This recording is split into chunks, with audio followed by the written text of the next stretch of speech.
J'ai fabriqué et installé cette bordure de clôture il y a quelque temps, car on s'inquiétait de la grande descente. Maintenant que le petit Brown marche et court partout, ça marche très bien. Le problème, c'est que ces marches sont aussi dangereuses.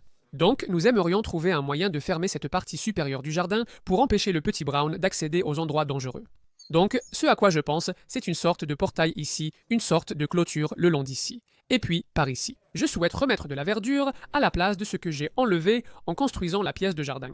Donc, j'ai acheté 7 de ces choses qui s'appellent des Troènes dorés, je crois. Pour combler l'arrière, j'installerai un récupérateur d'eau de pluie, car je veux aussi ajouter une gouttière à la pièce de jardin. Sans gouttière, la pluie tombait simplement du toit, frappait le sol et la boue éclaboussait le bas des murs ainsi que le plancher. Maintenant, je ne suis pas vraiment un jardinier, mais je pense que je devrais pouvoir m'en sortir, et les outils électriques rendent certainement la tâche un peu plus amusante. Puis, je pourrais planter les Troènes. Rassurez-vous, cette chaîne ne sera jamais dédiée au jardinage. Au fait, je les ai bien arrosés, puis j'ai taillé le dessus pour qu'ils soient tous à la même hauteur, et j'espère qu'ils vont survivre. Maintenant, il faut installer ces gouttières.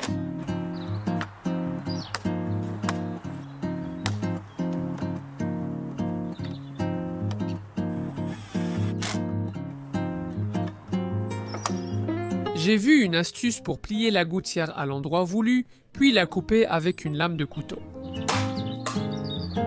Et on obtient une coupe parfaite.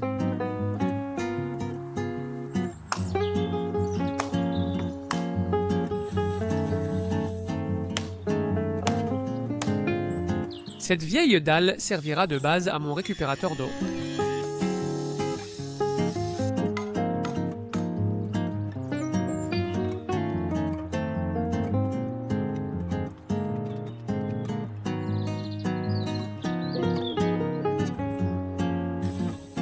Je vais vous expliquer comment j'ai tout installé. Le dispositif sur la gouttière est un déviateur qui dirige l'eau vers le récupérateur. Lorsque le récupérateur est plein, l'eau s'écoulera par ce tuyau. L'eau va continuer son chemin, puis elle va sortir plus loin dans le jardin, loin du bâtiment, dans ce parterre de fleurs ici. Le tuyau du kit est très court, mais j'ai trouvé dans l'abri un vieux tuyau en cuivre du même diamètre. J'ai juste utilisé du ruban silicone auto-amalgamant pour tout sceller. Et il est important que cela soit installé parfaitement de niveau avec le kit de dérivation. Alors, voyons maintenant si ça fonctionne.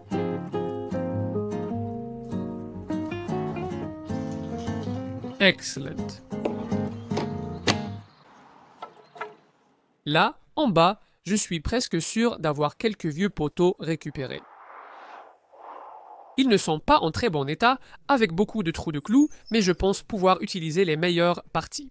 Je veux que ma clôture et mon portail fassent 1 mètre de haut. Et une bonne règle de base, c'est d'enterrer les poteaux d'un tiers dans le sol. Donc je vais couper les poteaux à 1,5 mètre.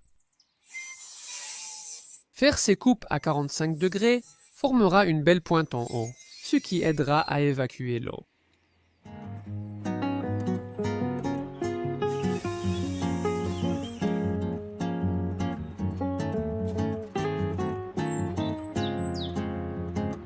Il me reste un peu de cette peinture bitumineuse, donc je vais l'utiliser pour enduire le bas des poteaux.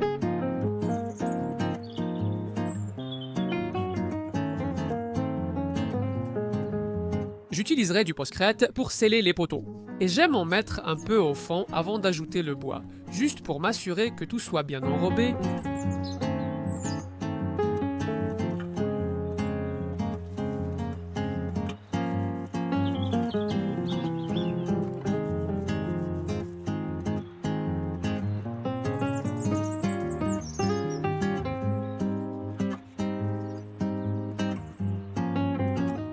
J'aime former une pente autour de la base du poteau pour aider la pluie à s'écouler, loin du bois.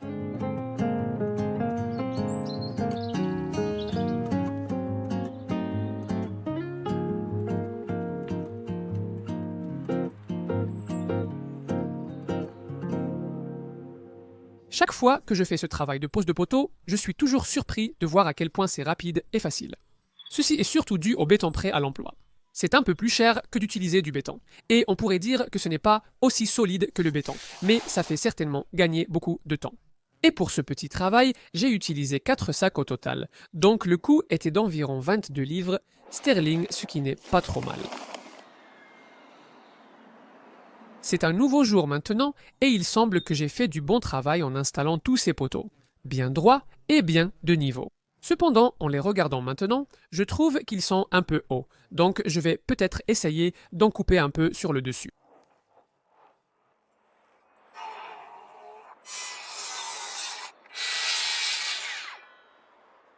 Oui, je pense que ça a l'air beaucoup mieux. Maintenant, il me reste juste à décider quel matériau utiliser pour fabriquer ma clôture. Je compte utiliser cette pièce de bois traitée 3x2 pour fabriquer 2 traverses. Et puis j'ai vraiment plein de litos de toit à récupérer. Il y en a bien d'autres. Je vais les utiliser pour fabriquer les douves. Si vous ne savez pas ce qu'est une douve, un rail c'est essentiellement une pièce avec un bord coupé en angle pour permettre à la pluie de s'écouler. C'est couramment utilisé dans les clôtures. Après avoir coupé les rails à la bonne longueur, je ferai la coupe en angle en 2 passes. Pour ménager le moteur de la scie sur table, je vais d'abord mettre le rail du bas de niveau,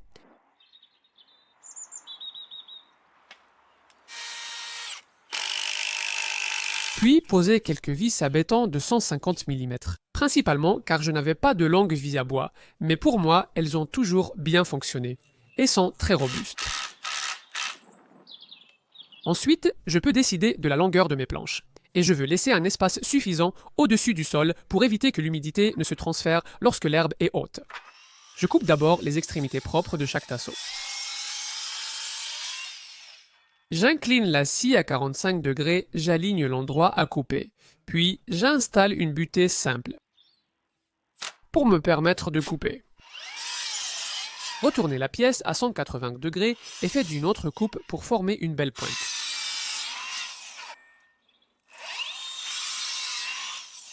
Ces litos, retirés de notre toit il y a quelques années, sont en bois de très bonne qualité. J'aime travailler à partir d'un point central vers l'extérieur pour ce genre de travail. Et après avoir installé une planche de niveau, en bas, je peux ajouter les seaux en plaçant un seau comme espaceur entre eux.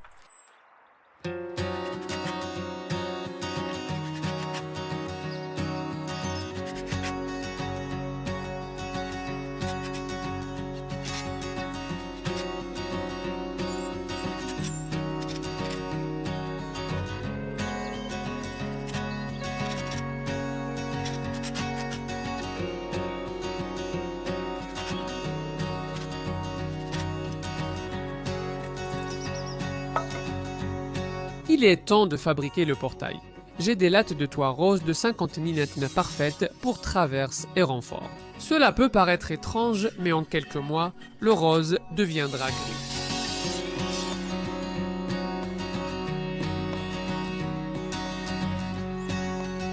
Ce portail étant large, j'ajouterai 2 renforts partant des charnières en diagonale vers le haut pour mieux le soutenir.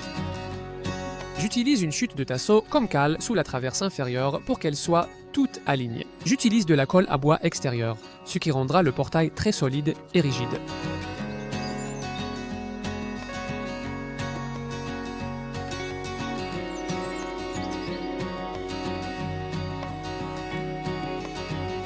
Et ensuite, un léger ponçage pour enlever toutes les échardes.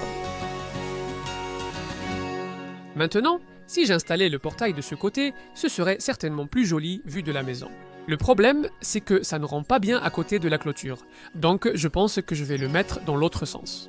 De plus, ce ne sont pas les charnières que je voulais pour ce portail. Je voulais en prendre des plus longues.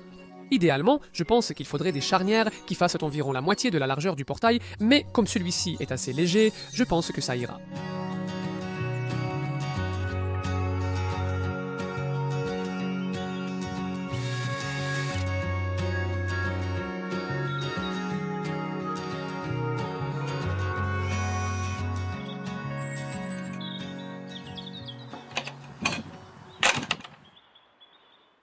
Les habitués savent que je ne suis pas fan du produit de préservation du bois, que je juge peu efficace. J'ai une vidéo dédiée à ce sujet, lien en description, mais j'en avais dans le placard. Il est conseillé d'utiliser ce produit sur le bois traité sous pression aux endroits coupés. Ensuite, j'ai appliqué une couche d'huile de teck qui aide à repousser l'humidité, nourrit le bois et le rend plus beau. Comme vous le voyez, cela fonctionne très bien et ne m'a presque rien coûté. Tous les poteaux et tasseaux sont récupérés.